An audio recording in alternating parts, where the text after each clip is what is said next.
welcome to another episode of Get a Good Start. Find us on Facebook, Instagram, and YouTube at Get a Good Start. Visit us on getagoodsstart.com for the accompanying blog to this podcast, which provides additional information about my guests, links to the information we discuss, and ways you can put into action what we talk about here on the show, so you can get a good start. Hey, welcome everyone. This week's guest is a trusted partner, friend, and mentor of mine. She has a very successful business called Timeline Promotions. You can visit her at timelinepromotions.com. She provides the ultimate in customer service. Please welcome to the show, Kim Meth. Kim, hi, how are you? Thanks for joining me today. Hey, Scott, how are you? I'm great. I like to jump right into things and get right to the questions. Kim, when you think about the phrase getting a good start, whether it applies to your day, your week, what does it mean to you? I recently, within the last 6 months, made a major change in my own behavior. I thought I was being a good business person by keeping my cell phone next to my bed and checking my emails before I went to bed at night, checking them in the middle of the night, leaving it on so I could get text messages in the night so I could respond right away and be that kind of limber and responsive business person, especially with times being as they are. And I read Arianna Huffington's book about called Sleep Revolution. And I realized one of the things she does is she has kids and she has, Lord knows, she has a business, takes her cell phone, turns it off and removes it from her bedroom. And I started doing that because I realized that I was getting interrupted sleep. I was tired all the time. I was not waking up with a good, fresh attitude because I wasn't getting enough solid sleep. And I think that a lot of young people today, and I know I did when I was in my 20s, sleep is not important. It's a waste of time. There's too much to do. In her book, if you choose to pick it up and read it, she makes some very good points, and that it's essential for your well-being. If you're trying to solve a problem the next day, you will be so much sharper if you've gotten good night's sleep. It's incredibly important. And the cell phone was, I would say, the number one reason that I was waking up tired. So for you, getting a good start is unplugging at night so you can get that required sleep. Absolutely. Yeah. Kim, you've been a successful businesswoman for a very long time. And I'm sure starting your own business and having to worry about payroll and your employees is a very taxing and all-encompassing thing. So if you could go back in time and say to yourself, Kim, make sure you do this, and it's going to make your travel down this road of owning your own business a lot easier, what would that piece of advice be for you? I read the question, I gave it some thought, and I was coming up with a lot of answers. And then I thought, I'm really happy where I am now. I've been, as you said, not to blow my own horn, but I've been very successful. And I can't help but think that I've come to this point in my life through all the mistakes that I made. So I don't know. I don't know if I'd want to have an easier road. I don't know if this is the answer that you're looking for, but I think that you make mistakes, you tumble, you fall, you get up, you build, your own resiliency, you learn, and you keep moving. I mean, when I first started this business, I printed 300 t-shirts and my customer was pressing me to get them quickly. And instead of saying, no, we can't do it that quickly, I waived the proof. It was for a pharmaceutical company. They got the t-shirts and there was an error on them. And I had to basically, I was in business maybe 3 months. I had to eat 300 t-shirts and it was horrible. But I learned a really important lesson. And at the same time, I learned to say no to customers, to say, no, we can't do that. The other thing I learned was that it could have been 3,000 t-shirts. It could have been 30,000 t-shirts. It could have really broken me. It was 300 and I was able to bounce back. So I would say to my 22-year-old self, take some chances. If something feels too good to be true, it probably is. If something feels right and the little hairs on the back of your neck stand up and you get all tingly, but it doesn't on paper look good, it might be the right thing. It might be the right road to just try it out. You're young, you have nothing holding you down. Have some new experiences.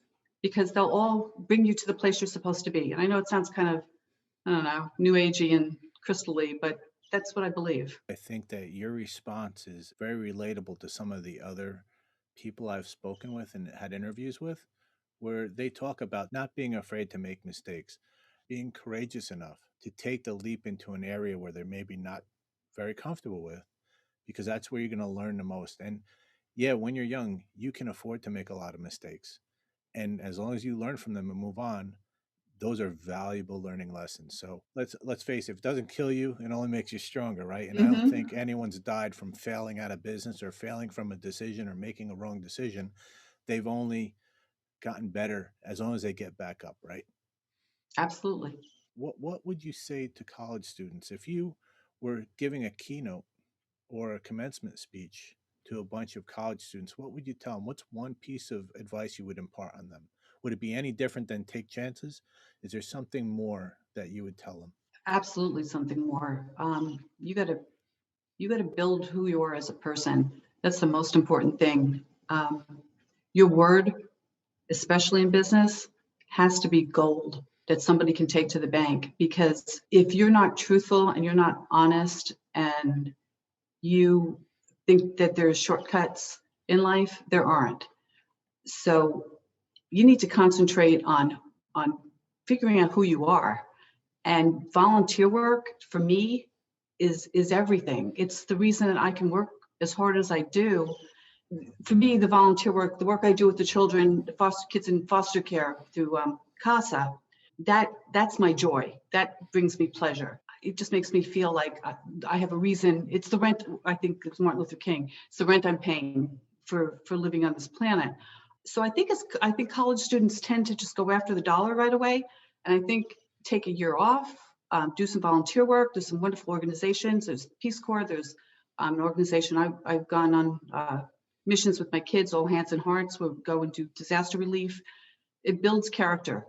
So if you're going to build anything after your education, work on building your character, and so that when you look in the mirror, you're happy with the person that you see, and it'll pay off. I really believe it pays off in the long run. Now, Kim, in your line of business, you help businesses expand their brand identity, get people recognized by some of the products and things that and services you provide. If I were a hot shot kid coming out of college, wanted to start my own business, what do you find as a promotional practice that helps people get their brand and their message out the fastest? I think the you'll see a lot of really fancy logos now because people, technology has made people more think that they can design a logo. And you would know that better than anyone. It makes people um, more productive, but not necessarily more creative. So I think what I will always recommend is when you decided on what your brand is, keep it simple, keep it concise. It doesn't have to be the edgiest brand, but you have to be consistent. Your colors have to be consistent. Your brand has to be identifiable. Promotional products are really great for putting something in someone's hands where they can see your logo. It should be recognizable at a glance. I think they're probably the most cost-effective way to build a brand and to get your name out there. And I really do believe it. I don't, I wouldn't, I'm the kind of person that can't say something unless I really believe it. And I really do believe that promotional products are a great way to get your name out there. Most of all, everybody likes getting free stuff. That's just human nature. Kim, with all the brands you've helped get bigger, be more successful, what's the one thing in somebody's brand that that's most important?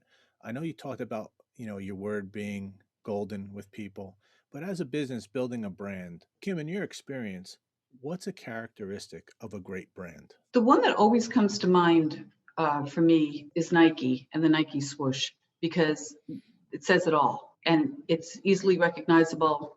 Words, names, nothing else is needed. You have to have a company culture, company guidelines that you go by and be consistent, which is what I said, something I said before. But I would point to Nike as just really nailed it. And I agree with you. Nike isn't selling a product really; they're selling a lifestyle, right? They're selling, but they're able to back it up with their products, right? So Yeah, they're saying, absolutely. here's what you can do with Nike products to be like Nike people, right? Nike people Hmm. who wear Nike, they're healthy, they're active. and they're having a happy life. And I think if you look at building your own personal brand, if we take that, transfer it to a college student, how are you going to build your professional brand? It's like you said, being dependable, reliable, people trusting your word, always being the positive one in the group. I find that people who are positive build a better brand because people always gravitate towards them. They want to be around them. And unless I like you and trust you, I'm not going to hire you. I'm not going to peg you for the next promotion. You have to prove to me that you're worth my investment in you, because that's what it is when I hire someone. I'm investing in them, right? I'm paying them. So I think you're right. Nike definitely does a great job with their brand building, and you could correlate that to a college student building their own personal brand. They have to deliver on what they say. Absolutely. Yeah. I think it's important too, and something I've seen when I've interviewed people, you can tell within, I don't know, I'd say 3 minutes if someone's authentic, or if they're putting on a show. And I think that that's something that's really important. Kim, you're a business owner and you've interviewed people, you hire people, you have payroll. If you're going to invest in somebody, what's something as a business owner you could impart on them to do a better job, get a better start at an interview? I think it's really important in a job interview to be authentic and to be yourself and to try as much as you can to relax and let your real self come through. But in the same token, you have to dress, and it's an old cliche, but you got to dress for the job that you want, not necessarily the job that you're interviewing for. I have a son. When he was job hunting, a friend of a friend gave him a referral. And because it was a friend of a friend, he went in dressed very casually, kind of sat back, said, I'm just going to be myself. And the interviewer ripped him and said to him, how dare you come in here dressed like this for, a job? It was only for a conversation. He said, you're a mess. And he really came out of there, and he was devastated by what this guy said to him. Now, fast forward 5 years, they're colleagues. My son is forever grateful to this guy because he taught him a hard lesson in that you have to be professional. You have to put your best foot forward. You have to look like you're really ready to step into the role that you're interviewing for. But at the same time, let your true self come through as much as you can. You're a parent. You give your kids advice. College students typically think they know it all when they graduate college. They don't listen to their parents. What's a time when your parents might have given you advice and, for once you took it and you were happy you did? That's a really good question. I was a journalism major, and I wanted more than anything to be a reporter. And so I took the first job out of college at Ms. Magazine, and I was so excited. It was progressive, Gloria Steinem. I sat at a typewriter, IBM Selectric, typing 8 hours a day. So my mother said to me, Mrs. Siegel from downstairs, her son's a big shot at the New York Times.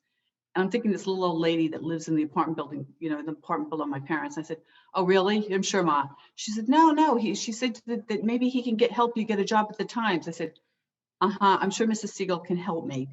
I said, what's his name? My mother said, Alan Siegel. So on my way home from work that day, I got the New York Times. I looked on the masthead, and there, number 4 was news editor Alan Siegel. So 6 weeks later, this girl was working at the New York Times, thanks to my mother and her laundry buddy. So, your parents aren't as dumb as you think they are, and they're not as, disconnected as you think they are. So sometimes the connections you may need to get your foot in the door could be as close as downstairs doing laundry with your mother. Absolutely. It could be the crossing guard on the corner. It could be anybody. People want to help you, let them help you. You never know. One last question, and I'll have you on your way. During the pandemic, a business like yours is built on relationship, in-person meetings, talking with a lot of folks. What have you done to kind of pivot your business in a world that's people aren't getting together and giving out free items?